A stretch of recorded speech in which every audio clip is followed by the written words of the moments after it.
Okay, so I'm going to shoot a recording on the three types of practice that I teach on. The first one is, and I'm going to relate them to pain.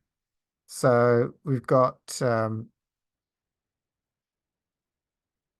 recording, so pain, yeah.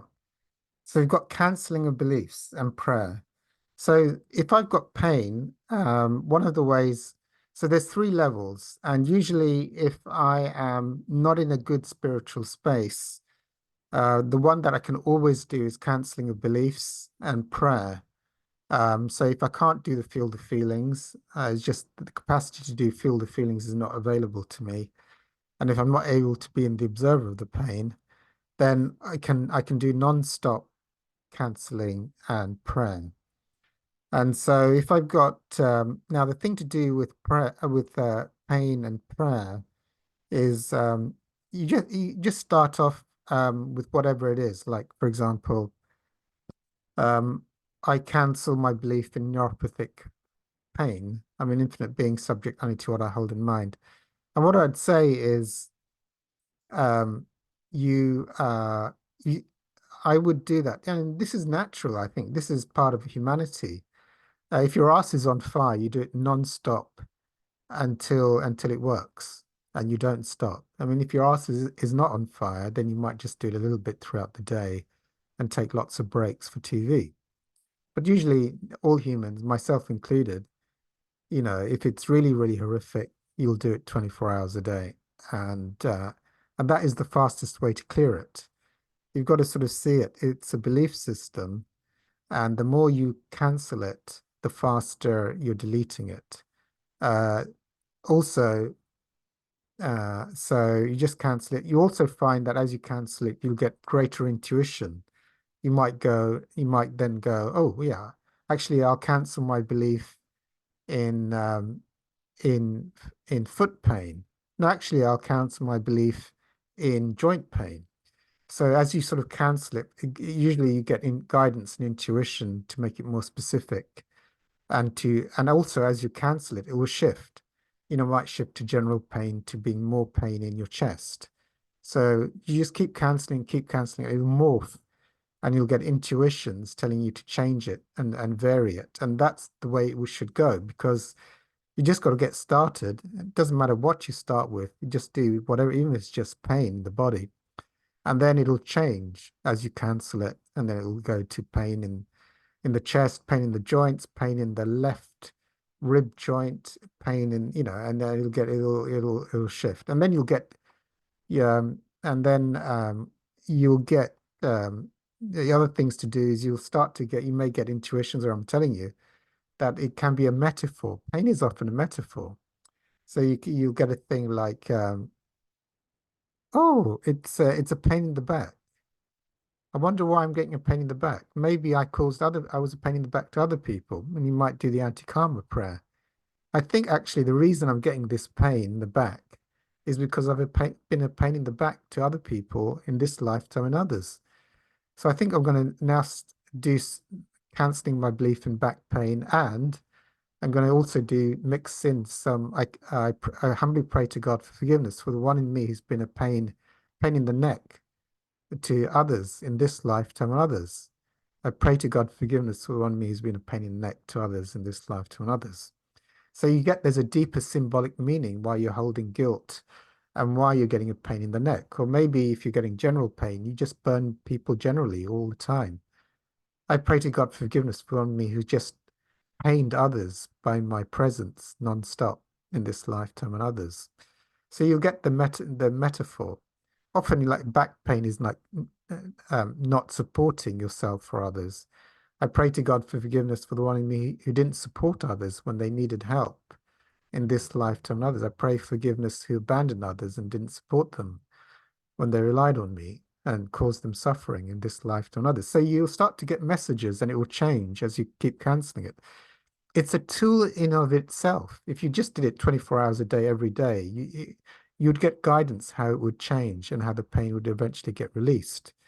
Um, it's one of those things. I mean, I did it. I didn't do it that intense, but I realize now, after many years, that if you want to get rid of something, more intense and more consistent and more dedicated practice throughout the day is faster. Like doing like one prayer. I'm going to cancel today and say it for 5 seconds in the morning and hope it goes away. It might take years and years to clear it. Whereas if you're doing it intensely, it's a powerful tool in and of itself. What's the mystical meaning of the cancellation? Okay, let me explain the mystical. So you're canceling your belief. You're not like I cancel my belief in back pain. So that is a thought. That is a belief. And when you believe something, you experience it because you're holding it in your consciousness. Now, if you didn't hold that idea that such a thing existed, you'd be in your infinite self, that silent, infinite self that doesn't attach to thoughts or pains or bodies. You'd be beyond the physical realm and the thought realm, you see. So the only reason you're experiencing thoughts like I don't want pain and I feel pain is because um, you are identified, you're attached, you're addicted to being in your thinking and your body. So hence you will suffer pain and thoughts and guilt and all kinds of things. So you've got to understand anyone who's had a spiritual awakening has had experiences of the infinite, timeless, silent stillness that's always here when you let go of your addiction to thoughts and bodies and feelings and images and the world. So it's a statement based on absolute truth. I cancel my belief in the thought of pain and the feeling of pain. I am an infinite being. That is a true statement. It's reminding you to clear this rubbish of being addicted to that which you are not, to ex and to be who you really are, which is beyond, not you're not. You're not a pain. That's not who you really are. You're not a thought. You are the infinite, timeless, undying self that cannot experience pain and cannot experience suffer. It does not suffer ever thought or pain. So you got to understand what that it's not just a it's the statement itself. It doesn't you don't have to under you don't have to know the mystical meaning of the statement and that it's based on spiritual truth. But actually, if you do know it, or if you've had experiences beyond pain and beyond thought and beyond the body, it's you know that this is just an invocation to the timeless, eternal self, and to release, your addiction to the suffering of being more addicted to your limited self than to being your infinite self. So I cancel my belief in pain. I'm an infinite being. That's true. I don't want to be. Why did I fall into the illusion of wanting to get hooked into a limited, pain contracted entity when the truth of who I really am is not that? So you see that's what the statement is. So if you do that non-stop throughout the day, of course it would be extremely powerful. Don't discount it, even though I say it's one that's the easiest to do. Okay, so feel the feelings, or there's a great if anyone's listening to me, you can go to Audible, and there is a recording by Dr. David R. Hawkins on the Office series. It's on pain and suffering. I recommend you buy it and you listen to it over and over again, especially if you're in pain or suffering or feelings or whatever. Just keep listening to it, and you'll eventually get it. There was someone sharing today who got the mystical meaning and got the experience of the relief of doing the opposite of what you want to do. Anyway, I'll describe it now. So if you're able to do the feel, I call it feel the feelings, but it's basically, and I'll describe it, and it's the most wonderful thing to do. And Hawkins describes it. He's the master of it on his recording. I do recommend people listen to that and listen to it over and over again and master using it with pain and guilt and shame and trauma and anxiety and whatever they've got, because it does work once you master it. So I used to get gout attacks. I used to get this horrific pain in the feet. Suddenly the skin would swell up. And I'd listen to the Hawkins recording I've just mentioned, and I have to put the foot up because the foot would swell rapidly to double the size, and the skin would stretch, and the pain was horrific, absolutely agony gout pain.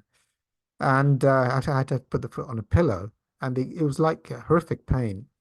And I'd go, no, I'm not going to label. It's not pain. I'm going to stop thinking about it and labeling it. No thoughts allowed. And then I'm going to allow it. I'm going to welcome it. I'm going to become one with it.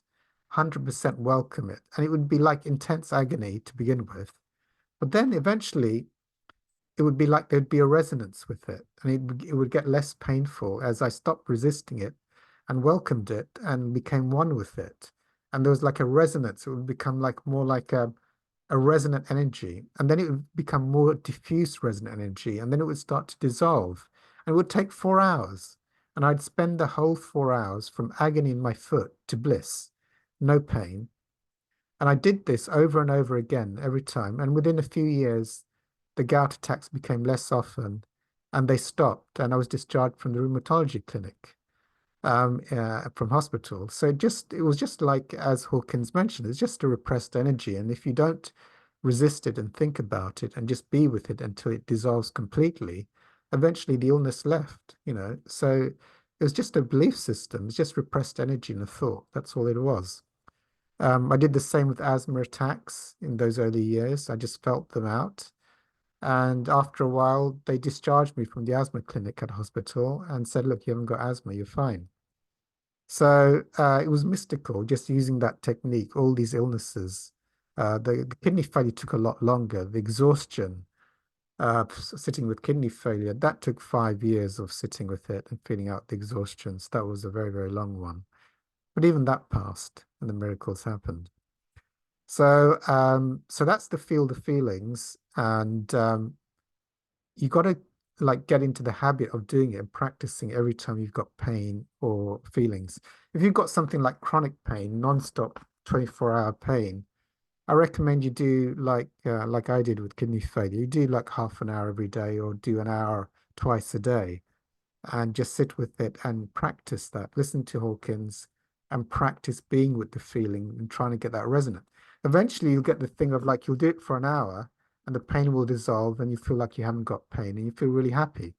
You'll get on with your day, which is really start thinking again and the pain will come back. But you'll start to realize it works and eventually it'll get less intense and less often. So it even works with severe chronic pains and illnesses and conditions.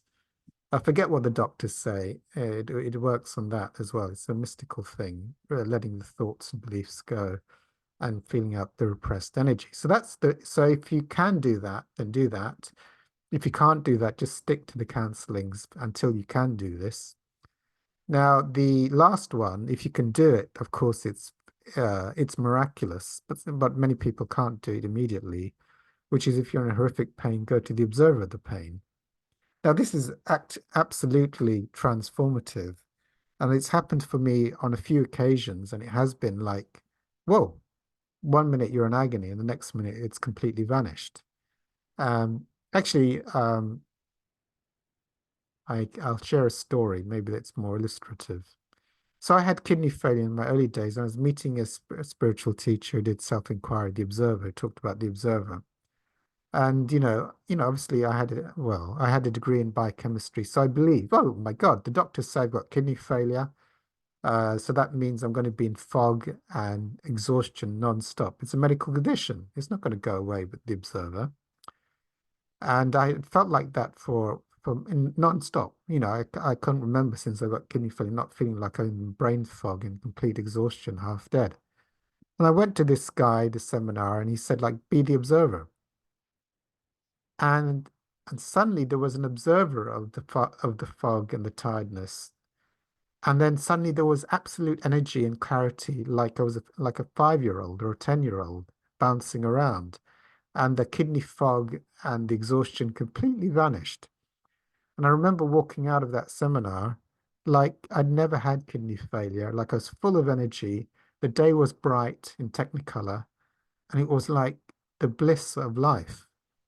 And in that moment, I realized that kidney failure and medical conditions and all of that is just crap. Once you get to the witnesser of that, it just dissolves as an illusion. It is medical conditions, science, it's all rubbish. It's just that you believe it, and so it seems difficult to get rid of it. And so my belief in these things are actually they're just belief systems. And because I can't get to that infinite realm where they don't exist, that's why I'm suffering it. Okay, so that's the observer. So that's the thing, and I don't discount. I think all three of them are powerful, but I think people at different stages can only do some of them and can't do others. So what I recommend is if you can't do the observer, then don't worry about it. Do the field of feelings and listen to the Hawkins thing. And if you can't do that, do intense cancellations and prayer, and do that non-stop. I mean, you have to do it as much as you can throughout the day to the extent you how fast you want to get rid of it. If you just do 1 minute and you've got chronic pain, it might take many weeks and months. If you do like non-stop through the day, it'll release faster. So they're all powerful. I'm not saying one's better than the other, but as you evolve as a student, you'll find it easier to do some of the other ones more, and you will probably gravitate to doing some of the other ones less often. Or you'll be able to mix them. You'll intuitively know, like, I'm just going to cancel it and observe it and also allow the energy. And it becomes automatic. As you practice the field of feelings, you'll automatically allow feelings to be there without repressing them. And sometimes you just automatically just cancel as a thought comes, oh, I've got pain. No, do I cancel that? That's rubbish. I'm an infinite being. So you start to deny that these belief systems have the power over you.